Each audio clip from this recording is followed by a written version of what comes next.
네, 여러분 안녕하세요. 강필승입니다. 오늘 6번부터 10번 풀어볼게요. 다양한 퀴즈 문제들 준비되어 있고요. 꼭 미리 풀어보시고 강의 들어주시면 되겠습니다. 자, 6번 들어갑니다. 다음 글과 상황을 근거로 판단할 때 옳은 것을 고르시오. 저는 이런 문제가 있으면 상황을 주로 먼저 읽는 편입니다. 항상 말씀드리지만 내가 지문에서 어느 부분을 강조해서 읽어줘야 되는지 미리 생각할 수 있는 거거든요. 예, 그래서 가능하면 이걸 먼저 읽어주는 게 좋습니다. 갑은 을을 피고로 해서 A주택의 인도를 구하는 민사소송을 제기했다. 자, 갑이 제기를 합니다. 한편 을은 교통사고를 당해서 소송관계를 분명하게 하기 위해 필요한 진술을 하기 어려운 상태에 있고요. 이에 1심 법원은 을로부터 진술 보조인에 대한 허가 신청을 받아서요. 배우자 병을 보조인으로 허가를 하였습니다. 1심 변론 기일에 을과 병은 함께 출석을 합니다. 보기 1번, 이 기일에 배우자 병이 한 설명에 대한 정확성을 확인하기 위해 갑은 재판에서 직접 질문할 수 있다. 병에게. 2번, 변론 기일에 병이 한 설명은요, 을을 위한 것이므로 즉시라 할지라도 설명을 취소할 수 없다. 자, 취소할 수 없다가 포인트죠. 3번, 병을 진술 보조인으로 한 허가를 취소할 수 없다. 4번, 패소 판결을 을에게 선고한 경우요. 이 판결에 대해 배우자가 이제 대리로 상소를 제기할 수 없다. 5번, 2심이 진행되는 경우 2심 법원에 진술 보조인에 대한 허가 신청을 하지 않아도 병의 진술 보조인 자격은 그대로 유지가 된다. 자, 읽어봅니다. 민사소송에서 당사자가 이러한 이유로 소송 관계를 분명하게 하기 위하여 필요한 진술하기 어려운 경우가 있다. 자, 지금 의뢰 사례를 말하는 거고요. 이거 진술 보조인 제도에 대한 얘기가 나옵니다. 자, 이렇게 보조하게 하는 것이다. 빠르게 읽어주고요. 진술 보조인이 될 수 있는 사람은 당사자의 배우자. 자, 그럼 뒤에 안 읽고 넘어가면 됩니다. 지금 을의 상황, 을과 병의 상황은 배우자에서 끝났잖아요. 그래서 뒤에를 안 읽어줘도 상관이 없어요. 당사자는 1, 2, 3심에 각 법원마다 서면으로 허가 신청을 해야 한다. 자, 5번 틀렸습니다. 그 다음에 법원은 허가한 이후 언제든지 허가를 취소할 수 있다. 3번도 틀렸고요. 계속 갑니다. 법원의 허가를 받은 보조인은 변론 기일에 동석해서 법원과 상대방 당사자, 그 밖에 소송 관계인이 이해할 수 있도록 중개 설명할 수 있다. 이때 당사자 본인은요, 설명을 즉시 취소할 수 있다. 3번 틀렸고요. 한편 진술 보조인에 의한 설명의 정확성을 확인하기 위해서요. 질문을 할 수 있는데 그 질문은 누구만 한다? 법원만이 한다. 그래서 1번도 틀렸습니다. 4번이 정답이 되겠네요. 실전에서는 이렇게 하시고 넘어가시고요. 우리 마저 읽어볼게요. 진술 보조인은 당사자의 진술을 조력하는 사람일 뿐이다. 따라서 당사자를 대신해서 출석하여 진술할 수 없다. 그러니까 당사자가 출석은 무조건 해야 된다는 거고요. 상소의 제기와 같이 당사자만이 할 수 있는 행위도 할 수가 없다고 되어 있습니다. 4번 상소를 제기할 수 없다. 맞죠? 다시 한번 강조드리지만 우리가 요 순서대로 그냥 쭉 읽은 다음에 요걸 다 머릿속에 기억하고 상황과 보기를 읽으면 어찌됐든 간에 다시 한번 확인하러 지문에 올라와야 돼요. 그러면 지문을 2번 읽어야 하는 번거로움과 또 비효율이 생긴단 말이에요. 그래서 가능하면 상황과 보기를 먼저 읽는 습관을 들여달라고 말씀을 드립니다. 다음으로 7번입니다. 이제부터 퀴즈 시작이고요. 다음 글과 상황을 근거로 판단할 때 보기에서 옳은 것만을 모두 고르면, 자, 상황을 먼저 볼게요. A청은 아래와 같은 내용으로 우수 논문 공모를 위한 현상 광고를 했고요. 갑을병이 응모하였다. 우수 논문 공모에 대한 겁니다. 논문 주제는 청렴한 공직사회 어쩌고고요. 참여 대상 대학생, 응모 기간 17년, 그 다음에 제출처는 A청, 수상자는 1명이래요. 상금 전액 지급입니다. 상금은 1000만원이고요. 특이사항 중요하니까 잘 보세요. 논문의 작성과 응모는 단독으로 합니다. 기준을 충족한 논문이 없다고 판정된 경우 우수 논문을 선정하지 않을 수 있어요. 보기 들어갑니다. 우수 논문의 판정은 A청이 한다. 지금 보니까 A청이 광고도 하고 제출도 받고 있습니다. 그 다음 니은 우수 논문이 없다는 판정이 이루어질 수 있다. 이거는 여기서 방금 봤죠. 니은은 맞는 것 같고요. 디귿 갑을 병 등은 우수의 판정에 대해 이의 제기할 수 있다. 심사 결과 갑과 을의 논문이 동등한 최고 점수로 판정되면요, 상금을 나눠 받는다고 되어 있습니다. 근데 여기 보면은 1명이라고 되어 있으니까 조금 깨림직해요. 어쨌든 간에 올라가서 한번 마저 봅시다. 우수현상 광고, 광고의 정한 행위를 완료한 자가 수인인 경우에 그 우수한 자에 한하여 보수를 지급할 것을 정하는 때에는 그 광고의 응모기간을 정한 때에 한하여 그 효력이 생긴다. 뭐 이건 영향가가 딱히 없고요. 1항의 경우에 우수의 판정은 광고에서 정한 자가 한다. 광고에서 판정자를 정하지 아니할 때는 광고자가 판정한다. 지금 판정자가 안 정해져 있어요. 그 말은 즉슨 A청이 판단을 한다는 게 됩니다. 그래서 기억이 맞는 거고요. 우수한 자가 없다는 판정은 할 수가 없으나, 그러나 광고에서 다른 의사표시가 있거나 광고의 성질상 판정의 표준이 정해져 있는 때는 그러하지 아니한다. 예, 지금 여기 나와 있잖아요. 그러니까 우수한 판정은 할 수가 없다 보다 이게 우선하는 겁니다. 그래서 니은이 이제 맞는 게 되는 거고요. 응모자는 판정이 되어 이의를 제기하지 못한다. 예, 디귿 틀렸죠. 디귿 확실하게 틀렸으니까 날려버리고요.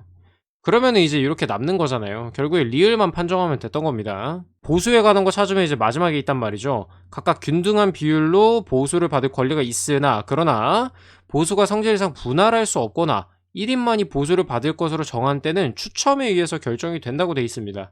이 말이 수상자 한 명에 들어가 있는 거죠. 그러니까 추첨을 통해서 결정을 해야 되는 겁니다. 그래서 리을이 틀렸고요. 정답은 1번이 되겠습니다.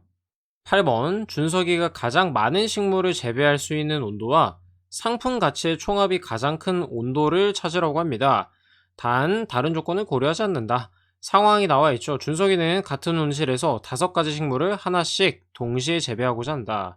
재배 가능 온도와 상품 가치는 아래와 같고요. 준석이는 온도만 조절할 수 있으며 상품 가치를 결정하는 유일한 것은 마찬가지로 온도다. 0도를 기준으로 5도 간격으로 조절할 수 있고요. 한번 설정하면 변경할 수가 없어요. 자, 그러면 가장 많은 식물을 재배할 수 있는 온도부터 보자고요. 15도랑 20도 두 가지만 나와 있으니까요. 15도일 때 몇 개를 재배할 수 있는지 보자고요. A 가능, B 가능, 안 되고 D랑 E가 가능합니다. 20도일 때는 얘 가능, 안 되고, 안 되고, 가능하고, 가능하네요. 그러면은 15도일 때 4개니까 예, 더 크죠? 15도가 되는 거고요. 상품 가치의 총합이 가장 큰 온도를 또 찾아봐야 되겠습니다. 15도 먼저 갈게요. 15도일 경우에는 얘 가능하고, 얘도 가능하고, 안 되고, 가능하고, 가능하죠.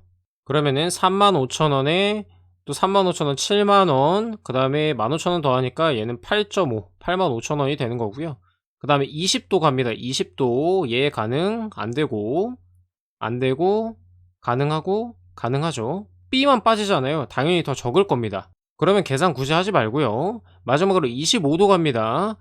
안 되고, 안 되고, 되고, 되고, 되죠. 그러면은 이미 여기 5만원이랑 35,000원만 더해도 85,000원이고요. 15도일 때보다 높다는 게 판정이 금방 됩니다. 그래서 25도일 때 상품 가치의 총합이 가장 크네요. 정답은 3번이 되겠습니다. 사실 저 같은 경우에는 상품 가치를 딱 봤을 때 이 5만원이랑 35,000원이 약간 압도적으로 큰 감이 있잖아요. 그래서 얘네 두 개가 포함되는 거를 먼저 찾아야겠다라는 생각으로 25도를 먼저 골랐어요.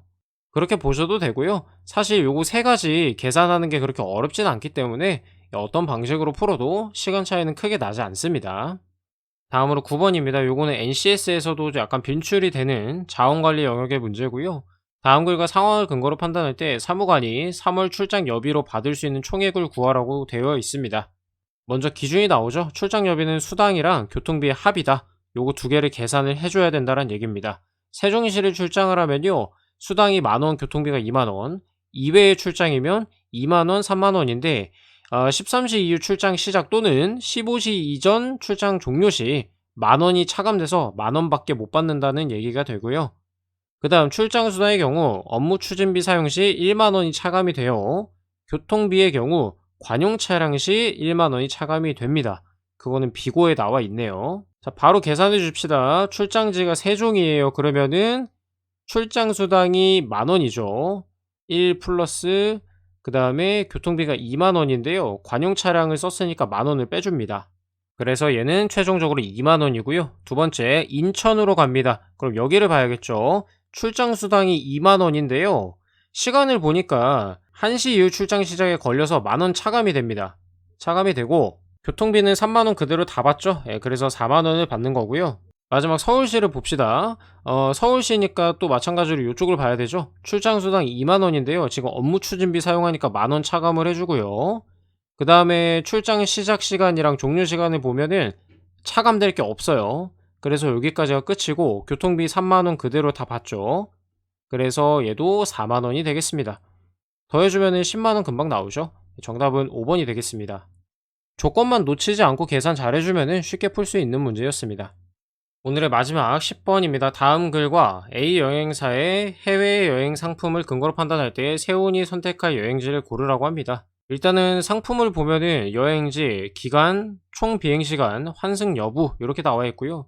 대화를 보면 이제 필터링 되는 것들이 분명히 있을 겁니다. 이니가 먼저 얘기합니다. 다음 달 셋째 주에 연휴던데 여행 갈 계획 있어?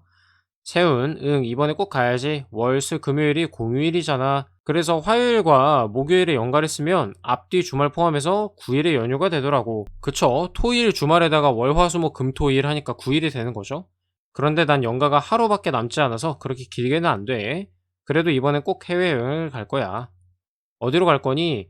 나는 어디로 가든 상관없는데 이제 조건이 나옵니다. 여행지에 도착할 때까지 오래 타면 너무 힘들어서 편도 8시간 이내에 그리고 직항 노선이 있는 곳으로 가려고. 자, 올라가서 제껴줍니다. 1회 환승 안 되고요. 8시간 넘는 애 안 됩니다. 여행 기간은 어느 정도로 할 거야? 남은 연가를 활용해서 주어진 기간 내에서 최대한 길게 다녀올 거야. 자, 헷갈리니까 그럼 적어주자고요. 토, 일, 월, 화, 수, 목, 금, 토, 일. 제가 글씨를 좀 괜찮게 쓰는 편인데 이거 패드로 대충 날려 써서 그런 거예요. 오해하지 말아주시고요. 자, 연휴 표시합니다. 월, 수, 금 연휴죠. 그럼 연차를 이제 화요일에 쓰냐 목요일에 쓰냐 그 결정을 해줘야 된단 말이죠. 화요일에 쓰면 어떻게 됩니까? 토요일부터 수요일까지 5일 쉬죠. 목요일에 쓰면은 마찬가지로 수목 금토일 5일을 쉬게 되네요. 맥시멈 4박 5일만 가능합니다. 남은 거 보면은 5일, 8일, 여기 4일이잖아요. 근데 우리는 4박 5일까지 갔다 올 수가 있으니까 두바이로 결정을 하면 되겠습니다. 제가 지난 강의에서도 말씀드렸다시피 2017년 문제를 풀면서 딱히 이렇게 걸릴 게 없어요. 되게 스무스하게 잘 풀리거든요. 그래서 이번 회차는 약간 기본기를 다지는 느낌으로 꼼꼼함을 재점검하고 약간 덤벙거리는 게 있으면 그 실수를 줄이는 쪽으로 연습하는 회차로 삼으시면 되겠습니다.